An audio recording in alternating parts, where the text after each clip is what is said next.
اسی طرح 1857 میں بیٹل آف شاملی کی لڑائی حضرات علماء کرام نے لڑی، جس میں حاجی امداد اللہ صاحب مہاجر مکی رحمت اللہ علیہ، محمد قاسم نانوتوی رحمت اللہ علیہ، رشید احمد گنگوہی رحمت اللہ علیہ، ایسے بڑے بڑے دگج علماء جو دارالعلوم دیوبند کے بانی ہیں، وہاں کے فاؤنڈر ہیں، ان لوگوں نے لڑائی لڑی اور وہ بھی قسمت سے اس میں بھی شکست جو ہے مقدر تھی۔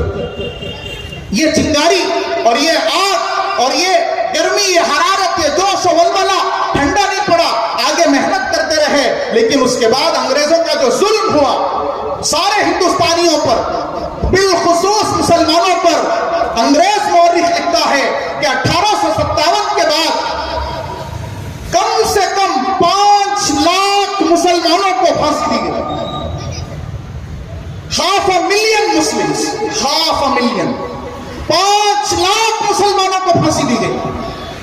اس میں صرف چاندنی چوک کے درختوں پر 500 علماء کو لٹکایا گیا، پورے درختوں پر علماء کی لاشیں۔ حضرین گرامی، یہ یوم جمہوریہ، یوم آزادی ایسی نہیں ملی کہ ہم اسے ایک رسمی طور پر، ٹریڈیشنل طور پر، ایک ایسے ہی کہ ہماری ایک عادت ہے اسے ہم نے منا لیا، کچھ جشن کر لیے، کچھ جو ہے ہم نے کچھ گیت گا لیے، کچھ ہم نے جو ہے منا لیا اور چلے گئے۔ یہ اکاؤنٹیبلٹی کا، محاسبے کا تقاضا کرتا ہے کہ اس کے لیے ہمارے بڑوں نے، فور فادرز نے، ہمارے اینسٹرز نے کیا کیا اور ہم اسے بچانے کے لیے کیا کر رہے ہیں۔ آپ جانتے ہیں کسی بھی ضروری چیز کو پانا جتنا ضروری ہے، اس سے بچانا اس سے زیادہ ضروری ہے۔ کسی ضروری چیز کو پانا جتنا ضروری ہے، اسے بچانا اس سے زیادہ ضروری ہے۔ آزادی پانا ضروری تھا، پایا۔ مسلمان ہندوستانیوں نے، یوم جمہوریہ ملا ہندوستانیوں کو، کانسٹیٹیوشن ملا ہندوستانیوں کو، سمویدھان ملا ہندوستانیوں کو، آئین ملا ہندوستانیوں کو، دستور ملا ہندوستانیوں کو۔ بہت ضروری تھا، ملا بہت ضروری تھا۔ جنہوں نے بنایا انہوں نے بہت بڑا احسان کیا، لیکن اس کو بچانا اس سے زیادہ ضروری۔ اس کو کیسے بچائیں گے؟ ہر چیز کے بچانے کا طریقہ الگ ہوتا ہے۔ اس کو بچانا یہ ہے کہ سمویدھان کو ہر جگہ اس کو اپلائی کریں، اس کا امپلیمنٹیشن ہو، اس پر عمل ہو، اس کا کاریاچرن ہو، اور اس کے مطابق جو ہے ہر ڈپارٹمنٹ میں، ہر شعبے میں، ہر ورگ میں کام کیا جائے، تو پھر اس کی حفاظت ہو۔ چیز کو حاصل بھی کرنا ہے، اس کو بچانا بھی ہے، یہ دونوں چیزیں ضروری ہیں۔ میں بات کر رہا تھا 1857 کے بعد ایک عظیم ظلم کی داستان تھی، لیکن ہندوستانیوں کے اندر وہ جذبہ رہا، اور خصوصاً مسلمانوں نے 1757 سے لے کر 1857 تک 100 سال تلے تنہا لڑائی لڑی، آلموسٹ تلے تنہا لڑائی لڑی ہے۔ پھر اس کے بعد بزرگان محترم 1857 کے بعد 1866 میں، 1866 میں دارالعلوم دیوبند کی بنیاد پڑی، دارالعلوم دیوبند کو اسٹیبلش کیا گیا۔ یہ ساری ہسٹری، یہ ساری اسٹرگل، اس وقت تک مہاتما گاندھی پیدا بھی نہیں ہوئے، مہاتما گاندھی کا جنم بھی نہیں ہوا۔ 1866 میں، 1866 میں وہ پیدا ہوئے، یہ 1869 میں، 1869 میں، 1869 میں وہ پیدا ہوئے۔ حاضرین گرامی، آپ دیکھیں اس سے پہلے کتنی لمبی داستان ہے، کتنی شہادتیں ہیں، لاکھوں لوگوں کی جانوں کا نذرانہ اس ملک کے لیے آزادی کی خاطر دیا گیا ہے، سمویدھان کی خاطر دیا گیا ہے، اور آئین کی خاطر دیا گیا ہے۔ کہ ہمیں اس آئین کی قدر نہیں کرنی ہے؟ کیا اسے نافذ کرنے کے بارے میں فکر نہیں کرنا ہے؟ جو لوگ اسے ختم کرنا چاہ رہے ہیں، کمزور کرنا چاہ رہے ہیں، اسے معمولی بنانا چاہ رہے ہیں، یا اسے صرف کتاب کی حد تک محدود رکھنا چاہ رہے ہیں، کیا ان کے خلاف ہم کو آواز نہیں اٹھانی ہے؟ قانون کے دائرے میں رہ کر سوال نہیں کرنے ہیں؟ ضرور کرنے ہیں، آواز اٹھانی ہے، قانون کے دائرے میں رہ کر، within the limits of our constitutional right، ہمیں پوچھنا چاہیے۔ حاضرین گرامی، یہی دارالعلوم دیوبند جس کی بنیاد 1866 میں ہوئی، وہاں کے پڑے ہوئے شیخ محمود حسن دیوبندی، وہاں کے فارغ، انہوں نے ایسا کارنامہ انجام دیا، آپ حیران ہوں گے کہ ایک دبلا پتلا دارالعلوم دیوبند کا گریجویٹ، وہاں کا بڑا ہوا، تحریک ریشمی رومال، سلک इंडियन सिल्क मूवमेंट उन्होंने चलाई और तकरीबन अंग्रेजों को भगाने के लिए हिंदुस्तान के आसपास के तमाम ममालिक के हुक्मरानों से, बादशाहों से उन्होंने सपोर्ट ले लिया। तुर्की से, हिजाज से, रोम से, सब लोगों से, इटाली से, सबसे उन्होंने मदद ले ली थी और बात तकरीबन पक्की थी कि वो आते और 1915 में अंग्रेजों को हिंदुस्तान से निकाल के भगा देते। तकरीबन आप समझिए 30 से 40 साल पहले। लेकिन वो रास्ताश हुआ, हजरत गिरफ्तार हुए, हजरत को सजा दी गई। उसके बाद 1916 में हिंदू मुस्लिम इत्तिहाद का एक मुहास बनाया गया, यूनिटी ब्रदरहुड का एक मुहास प्लेटफॉर्म क्रिएट किया गया और फिर हिंदुस्तानियों ने लड़ाई जारी रखी अंग्रेजों के खिलाफ। और इसी तरह उसके बाद जैसा कि जमीयत उलमा के कई जिम्मेदारों ने बताया कि 1919 में जमीयत उलमा हिंद का क़याम आया, इसके बैनर तले आज ये इजलास आम यौम जमहूरिया के नाम किया जा रहा है 1919 में। और बदकिस्मती से ये वही साल है जिसमें जलियांवाला बाग में फायरिंग हुई और उसमें निहत्ते मासूम हिंदुस्तानी जिनके पास कुछ भी नहीं था, उन हिंदुस्तानियों पर अंग्रेजों ने गोलियां चलाई, अंधाधुन फायरिंग की और सैकड़ों हिंदुस्तानी शहीद हुए।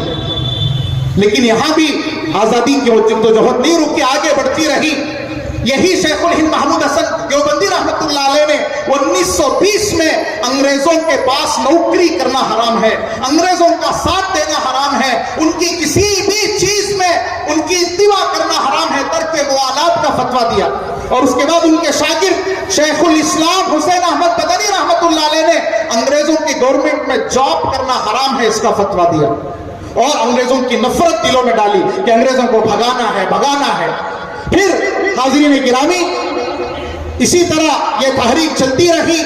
महात्मा गांधी जी ने उन्होंने तहरीक चलाई, सत्याग्रह चलाई उन्होंने। और उसके बाद 1930 में बाकायदा आजादी की मुकम्मल जिद्दोजहद का फैसला हुआ और 1935 में इंडियन एक्ट अमल में आया और 1942 में क्विट इंडिया मूवमेंट के नाम से अंग्रेज भारत छोड़ो के नारे के साथ जो है तहरीक चलाई गई। और बिलाखिर अंग्रेज तंग आकर, मजबूर होकर, लाचार होकर 1947 में उनको भारत से, हिंदुस्तान से दफा होना पड़ा, यहां से जाना पड़ा। उसके तकरीबन बाद हिंदुस्तान को एक कॉन्स्टिट्यूशन की जरूरत थी, जैसे हमारे भाइयों ने बताया कि आजादी मिलना असल नहीं था, बल्कि आजादी के बाद शख्सी आजादी मिलना भी असल था। हर आदमी को उसका दर्जा मिलना, हर आदमी को उसका हक मिलना, हर आदमी को उसका अधिकार मिलना भी जरूरी था। तो डॉक्टर B.R. अम्बेडकर और उनकी टीम ने तकरीबन 3 साल, 2 साल 11 महीने 18 दिन में कॉन्स्टिट्यूशन की कॉपी तैयार की, बहसें हुई, पार्लियामेंट में जो है उसके ऊपर डिबेट्स हुए।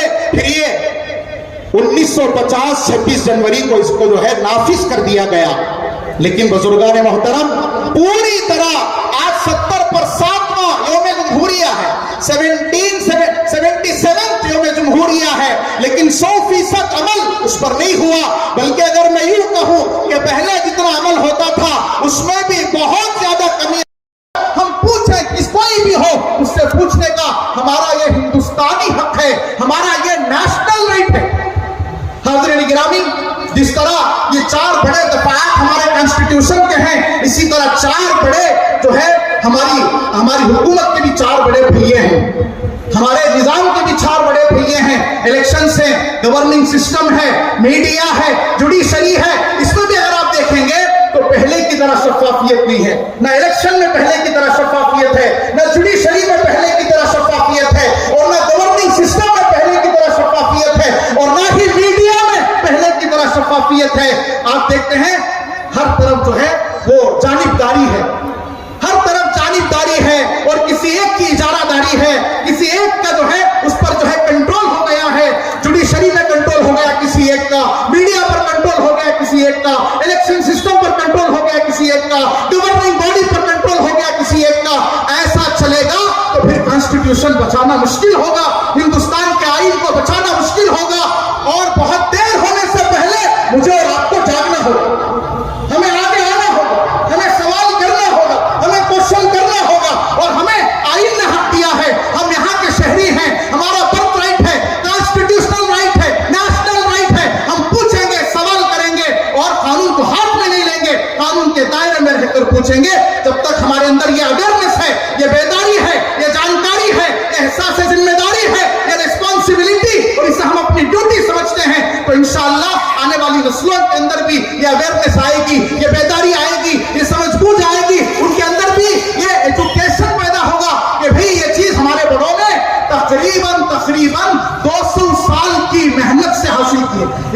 190 साल, 190 ईयर स्ट्रगल, तो उनको कदर होगी और वो भी बचाने की फिक्र करेंगे।